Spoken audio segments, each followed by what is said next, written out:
Olá, amiga da Central, nos encontramos aqui na sede da OAB Bom Despacho para conversarmos com o Dr. Gesmar César da Silva, que ministra o curso Direito das Famílias. Doutor, obrigado por se dispor a conversar conosco. Para mim é uma honra, Denis, prazer, parabéns aí pelo trabalho, um abraço a todos aí da Central. Muito bem, quais as principais alterações recentes nos regimes de bens e quais os seus impactos no patrimônio das famílias? Olha, o nosso Código Civil está vigente desde 2002, né? Entrou em vigor em 2003, promulgado em 2002. Com relação à mudança especificamente da legislação, não houve nesse período. O que houve foi mudança com relação a interpretações. Então, o que a gente destaca é uma valorização maior do pacto antinupcial, que é aquele pacto que o casal pode fazer antes de celebrar o casamento. Esse pacto ele tem uma força regulativa, ele vai regular, ele vai impactar diretamente no regime de bens. E eu posso até contar um casinho para ilustrar isso. Recentemente, até a decisão da Vara de Registro Público de Belo Horizonte, a juíza entendeu que é possível colocar no pacto antinupcial uma cláusula de multa em caso de traição, por exemplo. Então, assim, não houve uma mudança legislativa, mas os tempos vêm obrigando a ter uma nova interpretação, levando a esse ponto de ter uma cláusula nesses termos, que até um tempo atrás poderia ser uma coisa absurda, num pacto antinupcial. Agora, doutor Gesmar, como a modernização das normas de separação e divórcio tem facilitado os processos para os casais com tais intenções? Denis, isso é uma coisa importante para a gente esclarecer para todos os telespectadores. O que acontece? Hoje em dia, realmente, houve uma facilitação no que tange a formalização do divórcio.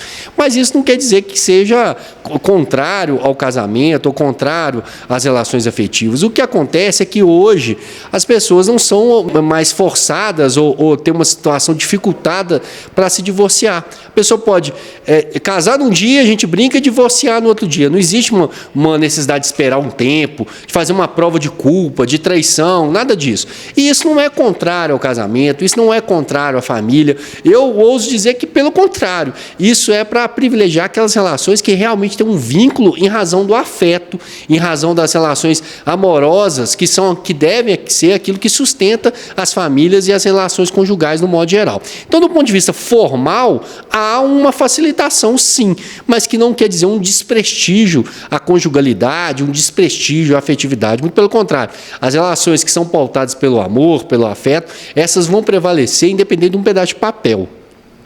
E quais os desafios legais que surgem com a evolução dos conceitos de parentalidade, as novas configurações familiares?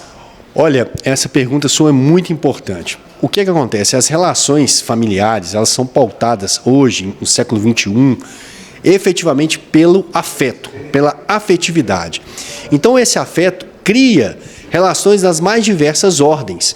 E eu não estou só falando de, por exemplo, casamento de pessoas do mesmo sexo ou relação entre pessoas do mesmo sexo, que já é permitido por lei já há bastante tempo. Não estou falando só disso. Estou falando também de privilegiar aquelas relações entre, às vezes, que não tem necessariamente aspecto conjugal, que não são uma relação pautada por relações sexuais. Pode ser uma relação entre amigos de tão íntimo, de tão próximos, que são um apoio um para o outro, levando a ser considerado aquele núcleo como um núcleo familiar.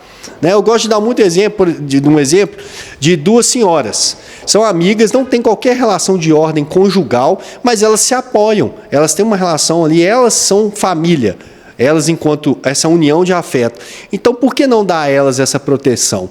Então, é muito nessa perspectiva de valorizar o afeto e não esquecendo que isso é óbvio, vai ter repercussão no âmbito patrimonial, o que gera algumas confusões. Já é possível reconhecer a filiação socioafetiva com todos os efeitos no âmbito patrimonial, em todos os efeitos. Não há nenhuma diferenciação entre o filho biológico, por exemplo, e o filho de uma relação socioafetiva. O que não quer dizer, por exemplo, que se o sujeito começar a namorar com uma senhora que tem um filho, que automaticamente aquele filho vai ser como se fosse filho dele. A gente vê algumas baboseiras dessa por aí na internet. Não é isso. O afeto é recíproco, uma construção que não é um pó de pirim-pim-pim. Então, seriam esses os desafios que estão aí para serem resolvidos. São muitos. E a gente espera o bom senso do judiciário e a boa atuação dos advogados, que em Bom Despacho tem ótimos advogados que com certeza vão levar o direito aí de toda a população a ser cumprido pelo judiciário. Doutor, muitíssimo obrigado pela gentileza dos esclarecimentos, o bate-papo conosco aqui na Central. Para mim foi uma honra. A minha família é aqui de Leandro Ferreira, aqui do lado, então estou me sentindo em casa. Deixar um abraço aqui para o presidente Alexandre, que faz um belíssimo trabalho aqui. Haja vista essa sede belíssima aqui em Bom Despacho. Deixar um abraço também para o meu colega de conselho seccional, o Haroldo Assunção, meu colega lá, advogado aqui em Bom Despacho, e para o meu amigo Marcos Vinícius, que também é advogado aqui em Bom Despacho. Eu estou muito bem cercado, muita gente boa aqui, tá? Muito obrigado. Para mim é uma honra, se possível, que me chamarem, eu vou estar aqui.